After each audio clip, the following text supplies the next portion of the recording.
Well, hello, everybody, and welcome to the latest episode of Analytics Are For the Nerds. We are just a little over a week from tomorrow, from some real football. We were going to have Allie today. I promise. She's back. She's not stuck in London, but she's a little famished, so we might not see her this week. But I famished, like she's hungry. She's tired, jet lag. So we'll see if we see her tonight. If not, we still got a lot to talk about. Let's go. Pick it up, pick it up, pick it up, pick it up. You see the drippy, I'm fitted up. Hop in my car and the giddy up. Secure the bag, yeah, I get the bus. Pick it up, pick it up, pick it up. What is your day looking like right now? Like just Philadelphia cream cheese. So my wife asked me to stop singing Wonderwall all the time, and I said maybe. What does a nosy pepper do? What? It gets jalapeno business. I need her forever. She had a life, Louis. She's a person. It's not about you, dude. Happy Thanksgiving, everyone. What's something we're grateful for? she didn't understand inflation. I got $5 for every Christmas in fucking 1984. 1994. You hang out enough. You copy each other's facial hair and the double mustache and that is fucking gross. So welcome. I do want to be clear though that I have earned one, and Lou is depressed. There's a big difference. Lou is still trying to convince 16-year-olds he's cool, and they keep telling him they don't want weed from him. They can get it from anywhere. So, there's a difference between mine and his. I still think I'm pretty cool, and I a little bit less mustache this week. I've kind of started growing in everything. I still think I'm going to stick with it. It's just a lot going on over here. How are you, Rye? Listen, you can try to pretend like you're just deciding now to go away from the mustache, but we really know it's because Josh Allen has no longer stuck with the mustache. So now it was a quick 2 weeks of guys having mustache in Buffalo, but now I think everyone's ditching him. It's not Josh. It's not Josh. I don't want to be I love our quarterback. Don't get me wrong. I don't want to be that nerd. I don't. I think he's pretty nerdy. I think I'm way cooler. And I don't think his wife's as hot as everybody else thinks either. Huh. How's that for a hot take right out the fucking gate? I think Britt will. Team Britt will. I see you, Britt. Still follow her on Instagram just in case one day she's like, you know what? 6'6" MVP or Louis G. Donut. She might see it really. She might have seen. I purposely today took a selfie in the gym mirror because I'm currently going through my 2 or 3 weeks of working out here until I don't. In a month. I know you're coming up on a pick. We are currently me and Ryan, so he's focused, as you can see, drafting a Guillotine league, spelled G-E-E or G-E-E. What? Yeah. With the Guillotine, little cute play off my name. Maybe year 7 since we do it. If you haven't done Guillotine style, it's awesome. I'm going to try to share the board here with you. But each week, you start with 17 teams or 18 teams. If you have it, we have 17. And lowest score each week gets eliminated. So you're out completely. And then those players that get eliminated go into the waiver wire pool.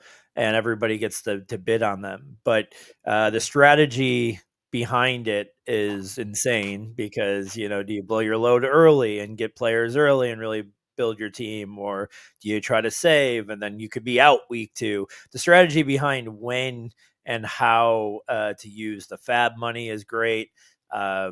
This specific format is insane in the sense of it is start 2 tight end premium, super flex, start 3 wide receiver, 2 running backs, and then outside of the super flex position, which you don't need a second quarterback, obviously, there's 1 more flex. So you're starting 10 each week, a 6-man bench, which we keep the bench really small too to make those decisions harder. When you're trying to figure out, who to pick up, you might have to drop a really good player that just has a bye week because you got too many bye weeks. The draft is all about strategy, and then weekly. What are your thoughts and about Guillotine in general? And then we'll start talking kind of about our team. But as far as the format, where does it stand for you? I love it. I think it's a lot of fun. I think that one of the keys to running a good Guillotine team is actually being very honest with yourself and your team. You have to make an honest assessment of your team each week and spend the money at an appropriate time and for the appropriate position. So that actually went into my draft strategy tonight. I had the first overall pick. It's a 3rd round reversal. So given the start 2 tight end, I thought that it's clear, given my draft slot, the advantage of having a lock-in Brock Bowers tight end 1 every week is enough of an advantage comparatively based on positional strengths that I was going to just lock that in. And so for a future week, I'm trying to envision, what the fab, spending is going to look like. I think it's hardest to get tight ends because almost everybody needs them, given that you have to start 2 and it's tight end premium scoring. And I also think that during the year, I wouldn't say it's hard to get running backs, but at the beginning, they're often, big spender, on the top end guys if they're part of a team that gets chopped. So there's a lot of strategies that go into this. Both Louis and I here will get into our teams. We both punted the running back position. I don't think either of us has taken a single running back. I haven't. Louis, have you? No, I started. I'm coming up here in a pick. I got a great pick that I cannot wait to share with you when he gets off. He's like, when you think of an epitome of like I wonder if I can get you to guess, but like the epitome of just a perfect Guillotine pick. This guy circles. I think I know everything. He's steady Eddie. He's very average. He never, he's not boomer bust. He always has a small floor. He's very average. He's always doing the same thing. And then he's got an amazing week 1 matchup, playing against a very banged up secondary, I will say.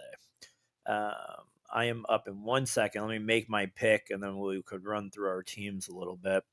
Man, the guy I said I wanted to take last round to you, maybe 2 rounds ago, I think might get here. That's crazy. I don't know if anybody tuned in from the league, so I'm going to be careful with my dude. I got to take Pearsall here. I mean, it's the 8th round.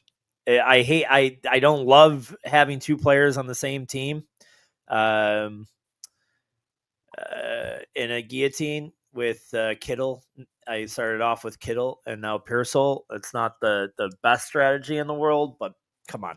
Pearsall at like 8-12. There's 17 teams in this league. I don't know what, not good at math. I don't know about you. Yeah, I know you're a lawyer, but that's he should have been. I was considering him when I picked. Let's see. I can't look at this board. I got to look at the regular. When I picked T. Higgins, no, not T. Higgins. When I picked Ted McMillan, though, in the 6th round, I mean, he was at least on that list. And then Olave, I ended up picking over him. So I'll just run through my team here real quick, and then because I think you're not coming up yet, but I'll start here real quick. I started with Kittle. Drake May, Tyler Warren, who I got at tight end 9, I thought was pretty amazing behind Bowers, McBride, Kittle, Laporta, Ingram, Hawkinson, Kelsey, Njoku, whatever. I'm all on the Harold Fannin board, so I'm totally off of Njoku. But can I, I'm got ADHD. If I can make that point really quick before I run through the rest of my team. I've been fading Njoku because of how much I love Fannin, and I think that's the wrong move. I think he's like the perfect trade deadline candidate if Fannin is what they expect and the Browns are what we expect and they suck. Like, I could easily see them moving Njoku at the deadline, and that might reinvigorate whatever value I thought he lost. What thoughts on that? Yeah, you know what team needs a good tight end? The Bills. Don't even start. Dalton Kincaid. Well, he might be hurt by then. So if in that sense, I will give you that. I'll give you that. Right. Like, you see his legs; they're not Listen, very. I may have to rethink my stance on Dalton Kincaid because as our good friend and guest of the show, Mike Leone, just explained in his podcast today, Establish the Edge. He actually one of his bold takes was that Dalton Kincaid would have 80 to 100 catches. So, it was, I used to be very much on Dalton Kincaid. I famously called him delicious during a podcast at one point. So, it's been a full 180, full turn on Dalton, but we'll see. I think there are so many things working against him. Just this target distribution. I just expect it to be pretty spread out. I think this couldn't break any better for him, honestly. I mean, we've talked about the bad luck stats and all that stuff from last year, and we don't need to beat that over. But I mean, tons of uncatchable balls, tons of, routes per or yards per route run. Like, he was, I think, second to Kittle. So, I mean, I think he's really got the potential, and I don't love what, I thought that this wide receiver room would maybe break out a little bit more. We would see Elijah Moore, and then they're like, where are the targets going to go? But James Cook don't catch the ball. Elijah Moore has looked like shit. Palmer really hasn't looked like he's going to be like a huge target guy. So now we're talking Shakir, who's banged up, Keon, who could only get thrown to on his back shoulder because it's the only way he can catch. I don't know. I'm really excited about Kincaid. I don't know. To me, if to get to 80 to 100 catches on, probably that would take another 20 to 30 targets. He's gonna need to get he's gonna need to get almost like the Stephon Diggs treatment, I think.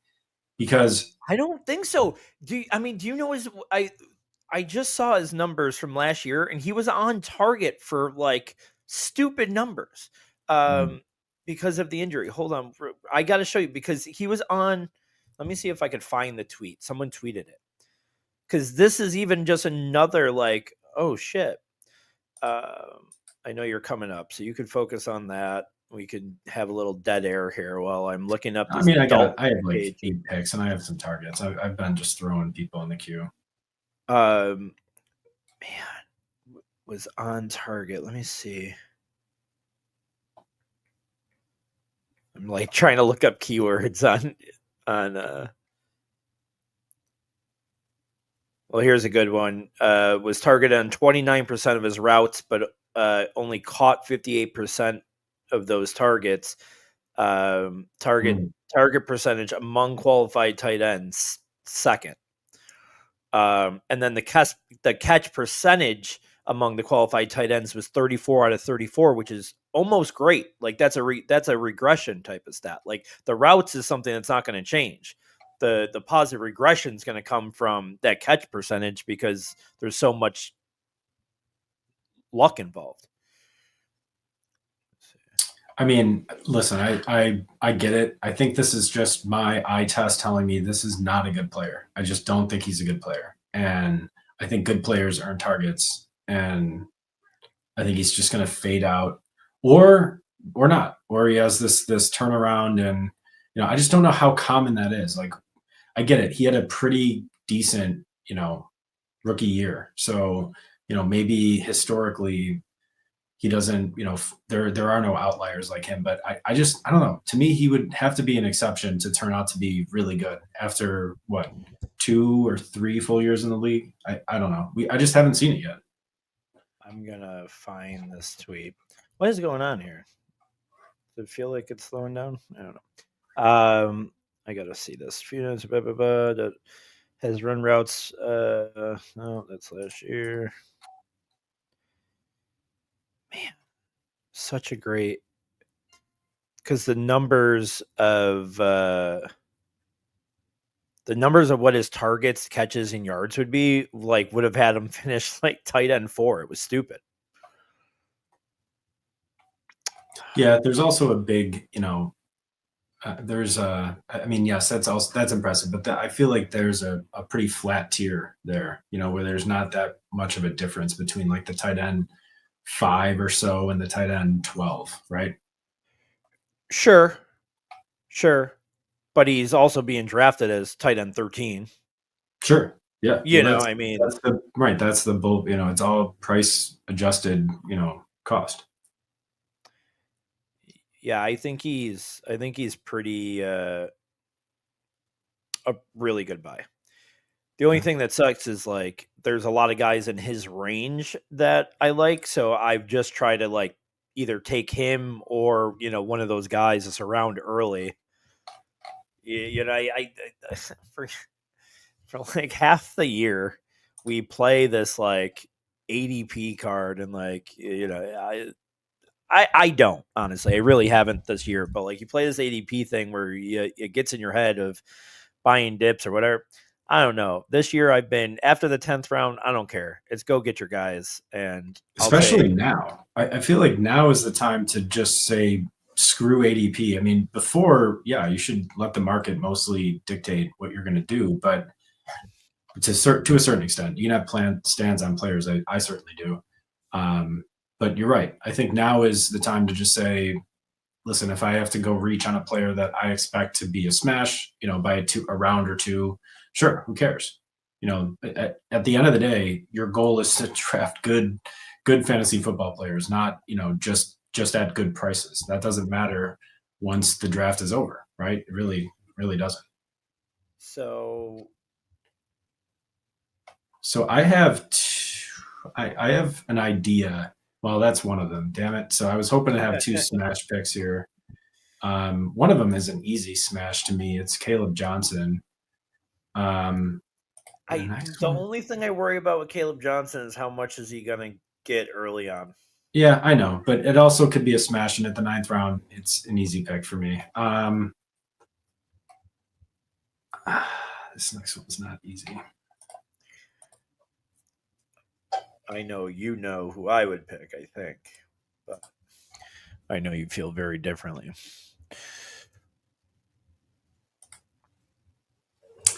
Yeah, you know what? Actually, I'm going to draft this guy. Is this the guy you were going to draft? I haven't seen it come up yet. Stevenson? Yeah. Did you grab it? It's an early season workload to balance. Especially on a team where you just took Caleb. Yeah, the team that you took Caleb. Running backs, and I feel like I wanted to, I would have taken Sharps and Caleb. And that actually would have been maybe riskier because maybe the workload for Ramondre earlier in the year is more guaranteed. Who knows? Yeah. All right. What? Oh, let me run through my team. I really haven't even done that. Then you could run through yours. I know I've tried 5 times, but here.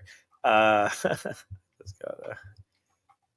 right, so I started with I was in the 112 just to kind of give you like an idea of like how crazy this format is with the start 2 tight end and super flex and all that. This is kind of how the first round went. Bowers, Josh Allen, Lamar Jackson, Trey McBride went for Jalen Hurts. Let me just stop there. Do you think I think McBride should be 1-2, don't you? Not that 1-4 is I think I would. Yeah, tight end most important. You have a huge drop off after those 2 guys. So yeah, I would have just taken him and I think Yeah. so. Jalen Hurts won 5. Jaden Daniels won 6. Bijan, Burrow. I think Bijan was no, Bijan Auto. wasn't. No, Bijan wasn't. It was Barkley at the later. Bijan was picked. Burrow, Chase, Goff, Mahomes. Goff at 110. Weird. In front of Mahomes and Murray. Goff's, but it got a good week 1 matchup too, so that might be part of it if he's using that strategy. And then I took Kittle at 12. Rest of the first round was Kyler Murray, Saquon Barkley, which was an auto, but not a crazy auto. Mayfield, Gibbs, and Bo Nix ended up the first round. My team from there, I ended up getting so obviously I had the 112, and then I had the 2-6 with the 17 teams, and I got Drake May rushing upside. My options were like Prescott, Jordan Love, Purdy, Caleb, who feels like he could be a 0. Yeah, I love Caleb, and I'm drafting so much of him, but like I'll take a look first. I'll see how he's doing before I invest too much in him, especially in a guillotine. He feels like a guy that can get -5 points, So I avoided that. Then I went Tyler Warren, as I said, tight end 9. I thought that was a good value. In the third round, that was 3-6 because of the third round reversal. And man, Justin, how did I get Justin Fields as QB 20 in a guillotine? I mean, his floor is so high. His floor is so high. He's not getting pulled for many games, even if he sucks. He's going to run from his life. Like, man, shocked that I got him there. Like, I almost like, I didn't even notice that. I wouldn't even thought that he was available at 3, or I would have taken him when I took Warren, to be perfectly honest. I think he was better than any quarterback that was left at that point, and lucked out getting him at 4 as QB 20. Next round, 5th round, I took Higgins. T. Higgins as wide receiver 18. Next round, Ted McMillan, wide receiver 26. Next round, Chris Olave at wide receiver 31. Next pick, Pearsall, wide receiver 40. I kind of hated doing that because if I use him as my flex, which, obviously I'm drafting him for early season production, I'm going to have him in the lineup with Kittle. Don't always love having 2 players from the same team. Maybe a little bit. I hate it a little bit less without it being like a quarterback wide receiver stack, but still don't love it. But that was just too good a value on him. And then Jordan Mason at running back 34. So far we're through 9. I'm about to be up. Why don't you run through your team? Okay. So I picked from the 101, started with Brock Bowers, and at the I don't have the picks up. I'm looking at a different screen here, but back at the turn in the second round, I got Nico Collins, and then as a third round reversal, it flipped and then back to me for 3 and 4. And at the 3 turn, I was excited to have London there. I thought for sure he was going to go before that. Thought he was an easy pick. And Nico and London to me are a really nice wide receiver duo, for early season production, in a guillotine. I mean, I feel like that's pretty sound. They're both going to throw the ball a lot. I expect those offenses to throw a lot, especially to the guy, especially to Drake London. So in the 4th round, I took Trevor Lawrence. I'm higher on Trevor Lawrence, I think, than the market. I expect him to be closer to like a QB 8 to 10 finish this year. So I just wanted to sort of get my guy, and I thought he was pretty, pretty high floor to me, seemingly with all the weapons around him. Then when it came back around, I took Penix. And do you hate that with the stat? I mean, do you obviously, I just said that I hated it, and you didn't No, and then I look at your team and you got it. Especially with like, don't Penix and London kind of feel very high leverage too. So like that stack specifically scares me a little bit, but you're feeling pretty confident in it. I feel like London could, have a neighbors type target season where he just is the only, the best option, right? We have Mooney, who's going to be injured to start the season, or if he's even, playing week 1. I bought the dip on him in best ball drafts, but that's besides the point. I just think that London is a guaranteed target hog, and in this setting with a point per reception, I think it's a pretty safe pairing for me. And again, it's first couple weeks. These things can change. These will morph throughout the season. Not that I'm going to drop Drake London or Penix necessarily, but as quarterback options improve, and hopefully you make it through the first couple of weeks so that you can upgrade in certain positions. So, it's not a all-time thing. And for me, I would much prefer Penix to, as much as I love Cam Ward, I'm still taking Penix over Cam Ward, just based on what I expect the offenses to do this year. I took Igbuka, with the second of those 2 picks in the the 6th there. It might have been early. I think definitely is early, but I just expect him to really get a lot of production, especially early in the season. I mean, I think he's going to be a smash this year. In the 7th round, I took Roma Dunze, followed by Harold Fannin. So yeah, I'm buying all the way into the Fannin hype. I'm trying to get him basically everywhere, even in redraft leagues, because I think he could basically be their number 2 option in the passing game behind Judy. And there's no guarantee that he can't just take. I mean, they're just raving about this guy in camp. I expect him to really have a nice under the radar season. So finally, for my last 2 picks that I had taken, Caleb Johnson and Ramondre Stevenson, the thought being kind of a rookie with upside, but maybe has a lower floor. Pair him with someone like Stevenson, who I think does have a higher floor, but maybe not the upside, and is maybe slated for more early season work while they try to get Henderson adjusted. Or maybe not. Maybe they just give everything to Henderson because he's the better running back, and this is a terrible pick.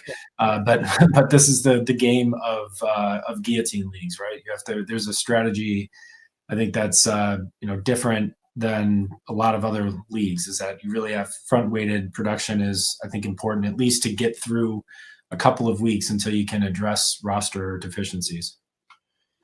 Yeah, I got a couple just comments on it on your team. Like, one, that I talk shit about the stack, or just not talk shit, just scared of it. But week 1, 2.5 point underdog in the second highest over under game against the Buccaneers. So like that can be very fun, and if Fields didn't just like, if I hadn't just noticed Fields was there in the 4th or whatever I got him, he would have been a snap for me there in front of all the other guys. So love the pick, love the guy. Stacks scare me. I just try to avoid those at all costs. But hey, listen, it's not your team. I'm perfectly comfortable with it. I'll let you know how, you don't have nervous to I am when we're sweating out Monday Night Football in a week and a half here. But I don't know. Listen, it's, to me, you bet on guys for reasons, right? I mean, it's 20% of my starting roster spots are based on the Falcons offense, but 2 pieces of the Falcons offense that you want, 2 of the 3. Yeah. Fine. Let's move on. We have super flex, at some point Penix will probably be upgraded to a better QB1, and as long as I can get through the first couple of weeks, right? That's the blueprint. Yeah, for sure. All right, we're going to do a little bit of AFC East preview, kind of how we've been doing our previews, but because we weren't really ready for it, it'll be a little bit off the cut because we don't have Allie here. We might have Allie here though. Update. Allie may make a surprise appearance by the end of the show. She heard me talking about Harold Fannin, and she said I have to get in here. Have to get on there. All wet for Harold Fannin. I love the ship chasing thing with the duck feet. You ever? Oh yeah, you watch their? I mean, their whole bit is that they draft them all the time. So, all right. Let me. What's I looking for? Oh, I know what I'm looking for. Our AFC East preview that we'll do here. Once you're coming up here for your 2 picks, so I'll let you pick there, and I'll get this prepped.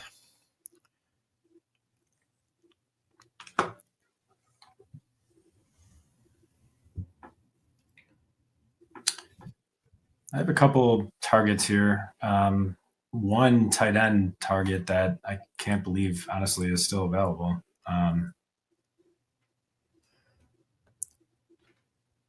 Only one, in my opinion. How many tight ends do you have? Oh, you only have Bowers. Oh, no, you got Fannin. No, I do. I have 2, but I mean, it's Fannin. So, as much as I love the guy, we don't know anything about him yet. Yeah. I got to catch up on running back for sure. My running backs right now are Jordan Mason and Braylon Allen. Those are my week one. Those are my week 1 starters. So, well, I'm Caleb Johnson and Ramondre Stevenson, so I'm not really, Yeah. All right, so I think I have to go this tight end here, and then it's going to be a decision. I think I'm going to go another running back. All right, so let's do this guy. And then, yeah, I think I'm going to go, yeah. Yeah, so I went Jatavian Sanders. If I would have known he was on if I would have known he was on the board, I would have had him last round. Dylan Sampson. Oh yeah, dude. I didn't see him. I mean, if I would have known, what are the odds that he's the starting running back week 1 for the Browns? Like 90% or better? Yes, I'm 100% betting on it. Yeah. And when we say starter, I'm not saying like, I got a really good sneaky pick. I'm not saying, Jerome Ford won't take the first snap or whatever, but I'm just saying I think he will have more of a role than Jerome Ford week 1. Yes. Yep.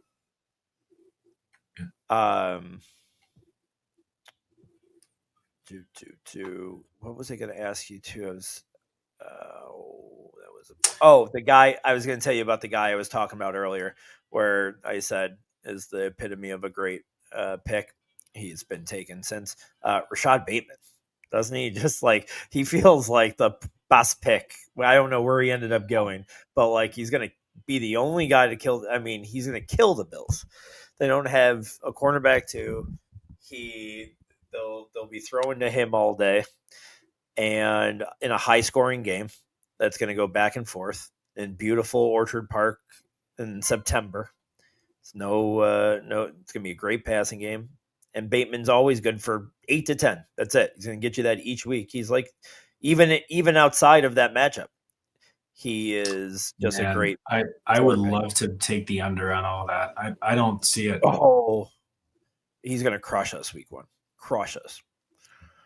I really, I will. I don't know what I can do.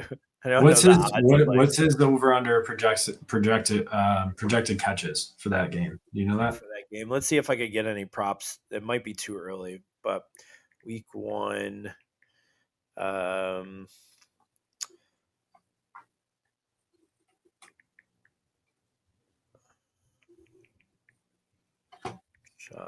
Bateman props. Let's see if I get it. Am I coming up here? I'm coming up.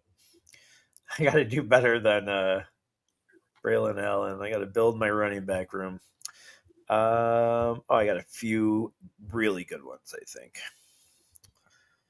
Really good ones. Okay. I think I found some. this is this year. We have no, that's last year's. No, it doesn't look like I could find him yet. But when we find him, we can make a friendly wager. All right. I'm in for that. I'm in for that. All right. Let me make my pick here. I'm up in 3, and then we are 100% doing the AFC. We could start it here. We could start it because I got some stuff in the queue.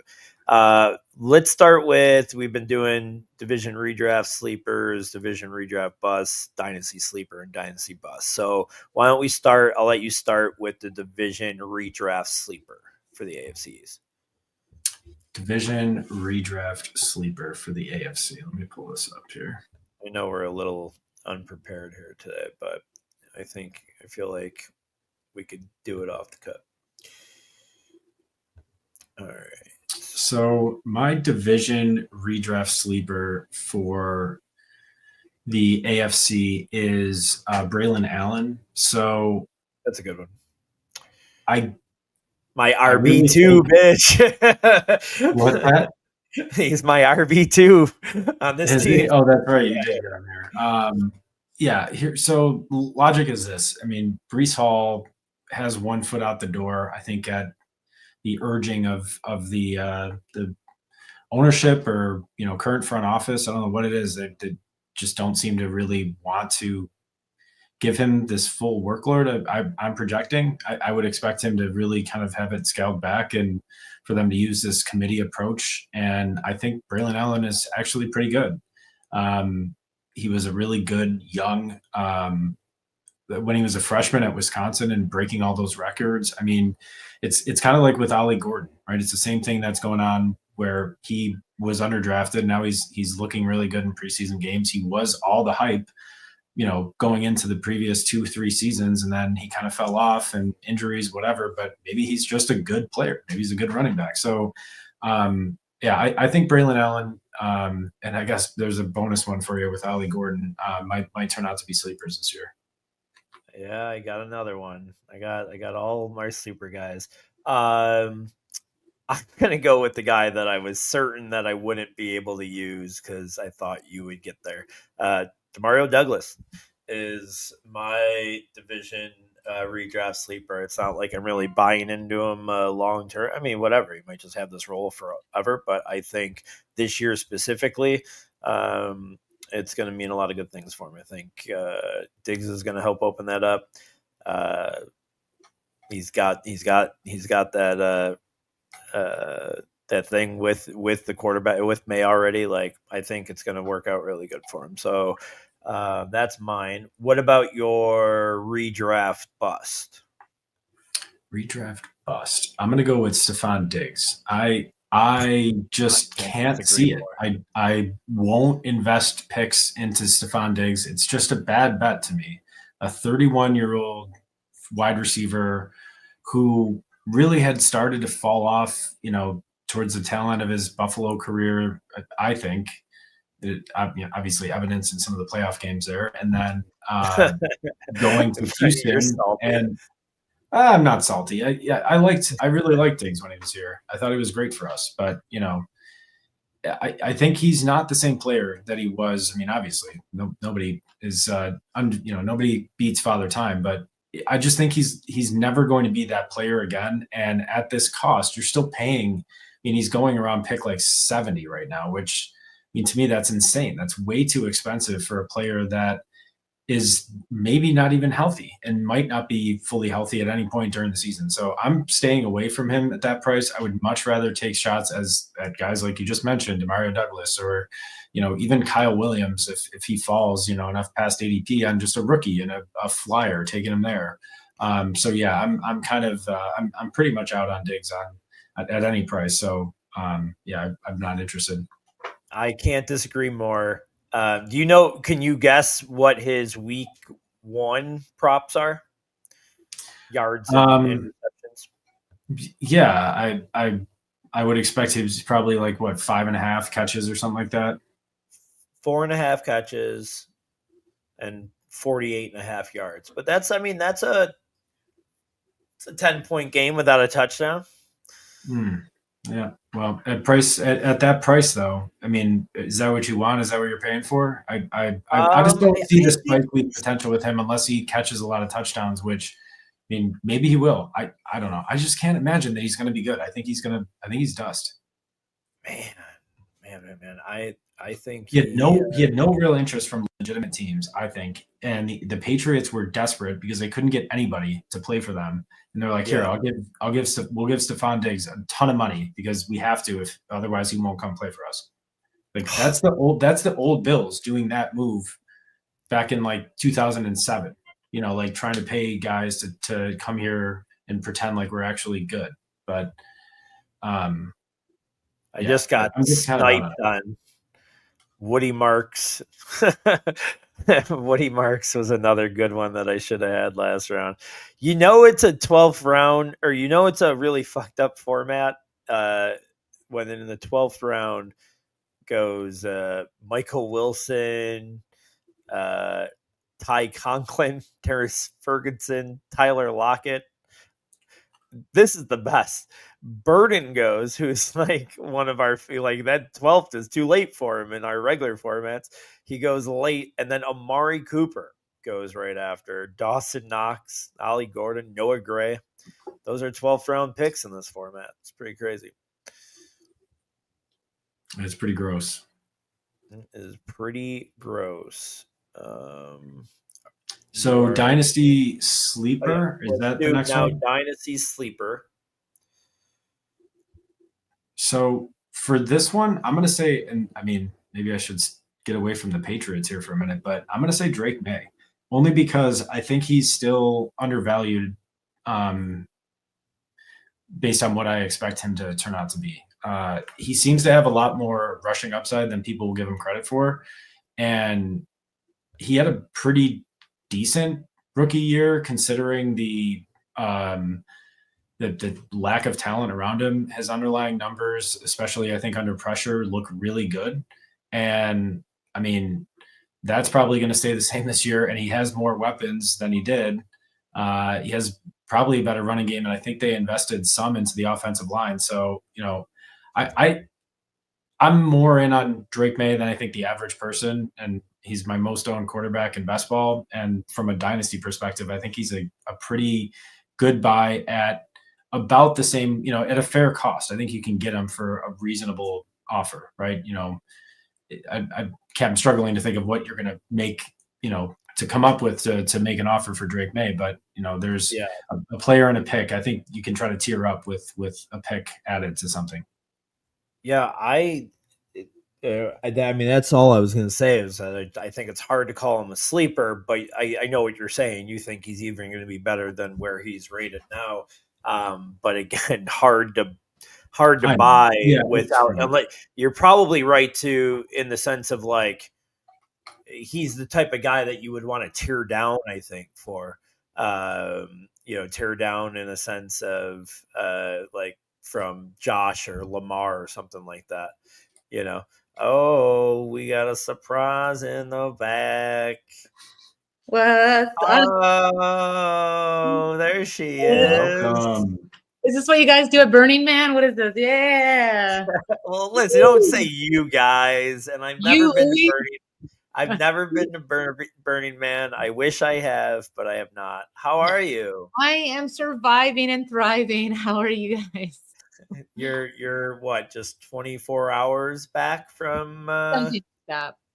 Yeah. And is jet lag real? Oh, so it was listener. I was in London, and then I went directly to Toronto for the Oasis show.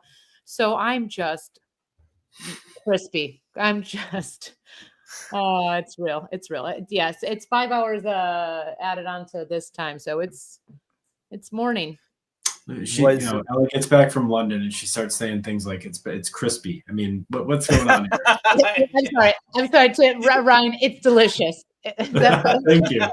Yes, please use some good old American adjectives. It's yummy. What did I miss? Anything? You guys just talking sports? Just sports. We're doing a little draft right now. give me it. Can you give us a high and a low? Yeah, High. What was the high of the trip? What's the low of the trip? yes, I will say, before I tell you that, I was asked to join a family draft.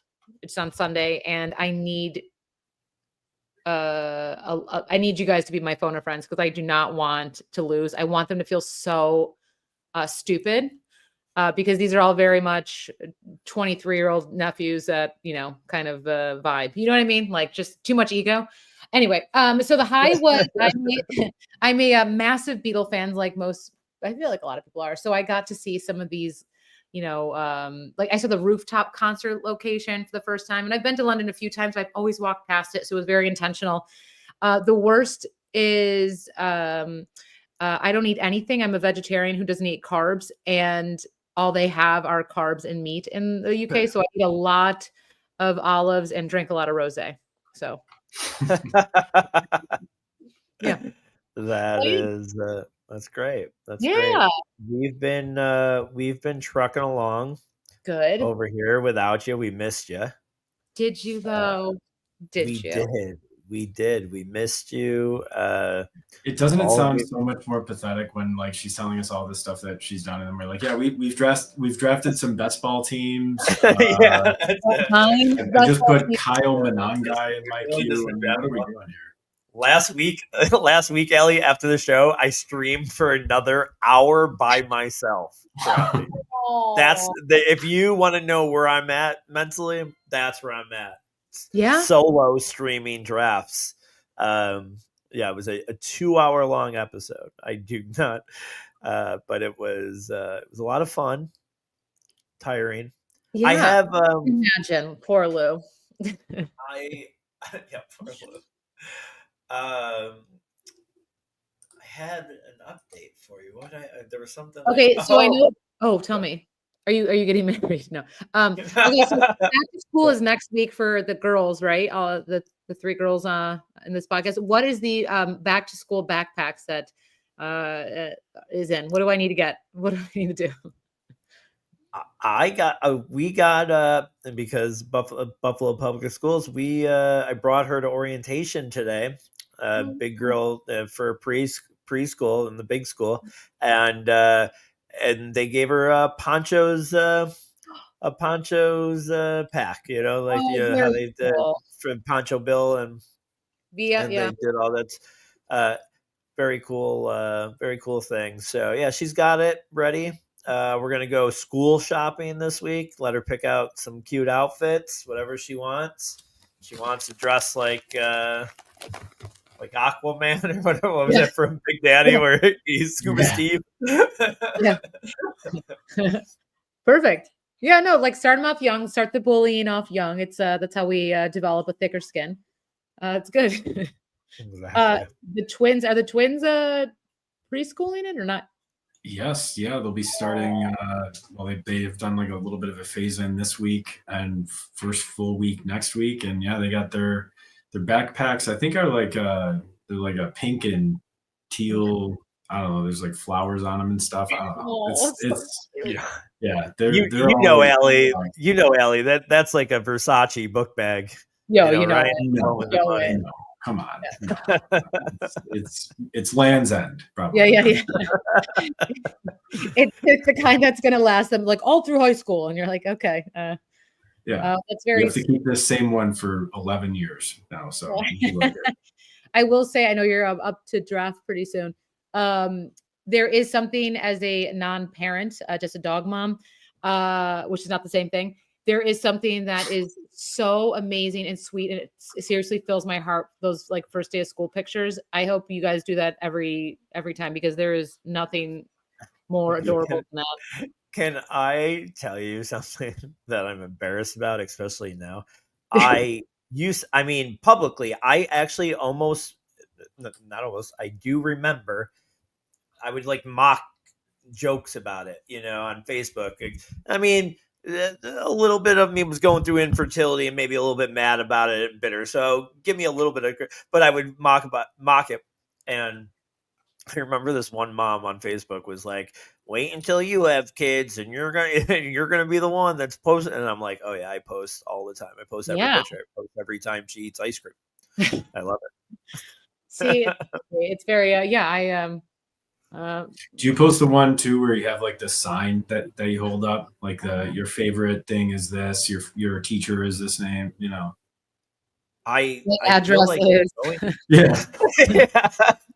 My dad's phone number is. Daddy's type is all. Yeah, I think that's probably you're doing that, right? Like what mystical creature do I want to be? Were you up next? Oh, is this the last? You guys? Oh, two more, right? Yeah, we're pretty close. What's that? What was the question? Oh, I missed it here. Look at now. Louis forgetting to listen. Oh, I missed it. Welcome back. This special, like, hey, my favorite animal is a unicorn. My favorite color is rainbow, like that stuff. Do you like do that sign? I think I'm gonna have to. I'm sure. You know what? I'm sure is that my ex will have all that. Oh yeah, like she's that, got it. She's got it. That's why I'm divorced. Is because I'm like, oh yeah, she's got it. I'm sure.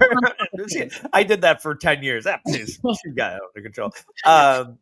No, for yourself. It's fine. She's got it. Yeah, I'm sure she will. She was tearing up today at orientation, so I think she's gonna have a problem on next Thursday. But I'm a little emotional. I'm more emotional about her leaving her daycare because they have really been the best. So I'm really more emotional for them leaving good care to go to friggin' Buffalo Public Schools and get beat up every day. Oh, which school is she going to? Because my sister's a music teacher in that. School 45. Oh no, I'm joking.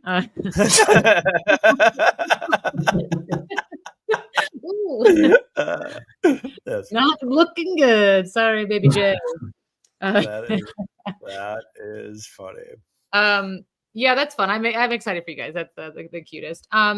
Did you guys miss everything and nothing? Because I do have random things I can talk about that involve sports. I would love nothing more. Yes, we've missed it. I think I tried to do it one episode and it didn't. I don't think it went. So yeah, if you got something, we would love to talk about it while we finish this up. Yeah, let me. I did see something that had all the beer pricings in stadiums, and I have a friend that is sells like beer outside at the Bill Stadium and inside the stadium. He's not like a like he brings a bucket of blue lights. He's just outside the gates. Yeah, Weird Dave. Yeah, I get my beer from Weird Dave all the time. But there is something. So we've all been to professional football games and games outside of Buffalo, and I think these numbers are really off. So they said, do you want to guess what they say? Well, because we're homers, let's say what they said the average price of beer at the Bill Stadium is in Buffalo. I'm gonna say that they said $15. Yeah, Ryan. And that's I'm gonna say 15 exactly. Yep. I would say the exact same thing because I have bought a beer there and it was more than 15, and they're saying it's $9.40. So I'm saying exactly. This is so wrong. So they won't piss in your mouth for that amount. Seriously. Are you kidding me? Like bottles of water are more than that. Right. I want us to tag this. I'm going to send you the post and we can tag them and just start telling them how wrong they are. And then we can see what fun responses we get. Are we up next on this or not? No, on that list, do you have what's the most expensive? Yes. They said they have the most and the least expensive. Do you want to take a guess what city has the most or team has the most expensive beer and the least? Least is going to be Green Bay. No, I'm going to say because they own the team. They might be like, that's a good guess. I'm going to say Jacksonville. So least expensive, they're saying is Cincinnati Bengals at $6.80. And then next is Cleveland, 7:15, Detroit, Minnesota. I've been to a Vikings game. Beer was not necessarily cheap. That's why I'm very confused on why this is even a thing.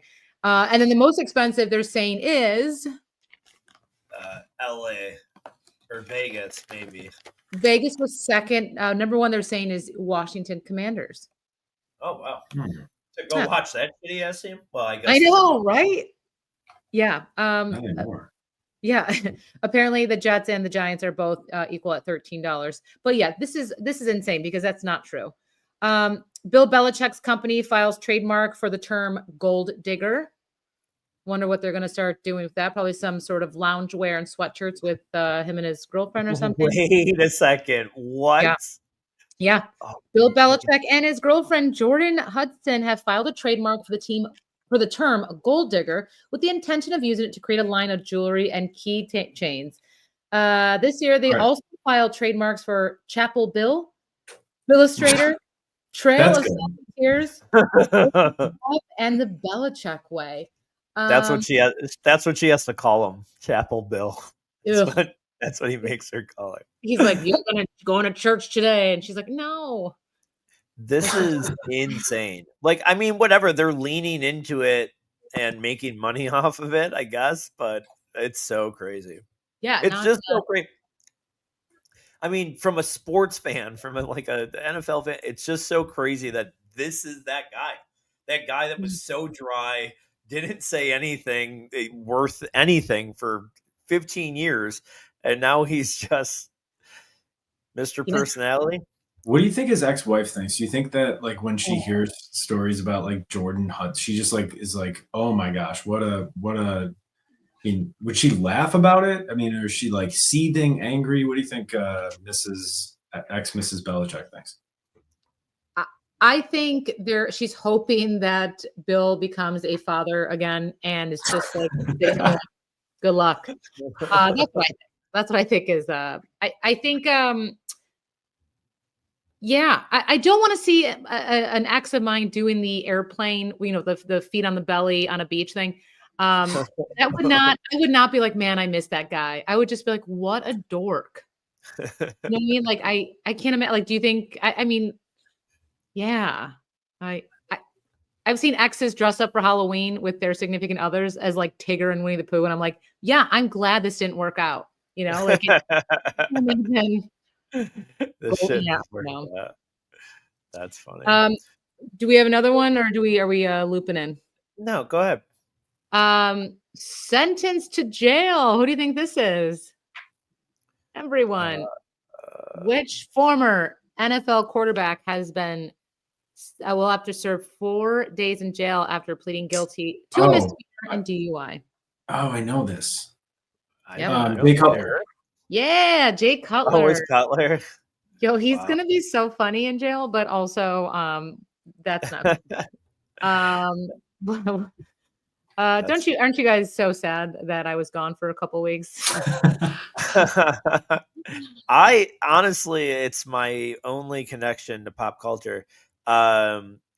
Which I haven't. We've talked a little bit of about this update on one of our former flavor of the week. She don't hate me. We're talking, we have communication. So, shot my shot, and we at least talk. The shot my shot one that I know? Yeah. All right. Shout out if I look familiar and you're talking to Louie, hey girl, how's it going? Good for you. Back to school day. It's because you have been putting the most basic, I'm trying to get a single mom, change your algorithm. You're like, I want dinner again. Your text to me that day, I cried out loud. I'm not even going to share it, but I cried out loud. That was really funny, and it was so true. It was so true. It was just like, I can do this too. If you are a single person listening right now, or even people who have a significant other, we've all been there where you are trying to get the attention of someone, and whether you you're outside or you're doing a stupid quote. Louis definitely did a stupid quote post, like that involved a yoga phrase or position. I'm like, what? There was definitely namaste in there, and I'm like, I don't know what this is, but for you, I'm very. It really. Like she called me out about it immediately. Like Allie called me with it, texted me in like 5 minutes. Like, dude, he was hovering over send, and I still told. I was like, "Don't do it." It was not good. But yeah, that's pretty funny. Did you prepare enough for it? You want to do? Can you do a London draft, or you want to cut out? I didn't prepare, which I don't know if that makes it. That's fine. That's fine. But I want to do that next week because we'll play off of your trip, and we can do that next week. But well, then we will cut it here. Rye, do you want to go over your team real quick? Sure. Final team ended up with Brock Bowers, Nico Collins, Drake London, Trevor Lawrence, and Michael Penix at quarterback, Emeka Egbuka, Roma Dunze, Harold Fannin, Caleb Johnson, Ramondre Stevenson, Jatavian Sanders, Dylan Sampson, Isaac Tesla, Dante Thornton, Taj Brooks, and Brashard Smith. And mine ended up Kittle, May, Warren, Fields, Higgins, McMillan, Olave, Pearsall, Jordan Mason as my RB1, Braylon Allen as my RB2, Demario Douglas, Ollie Gordon, Damian Pierce, Kendra Miller, Keaton Mitchell, Alec Aomanor. I believe I'm saying that right, as the French would say it, I think. If you can't even say his name, he's going to be a great pick. Good job. Well, that's about 70% of the league for me. Have you heard me try to speak another language before?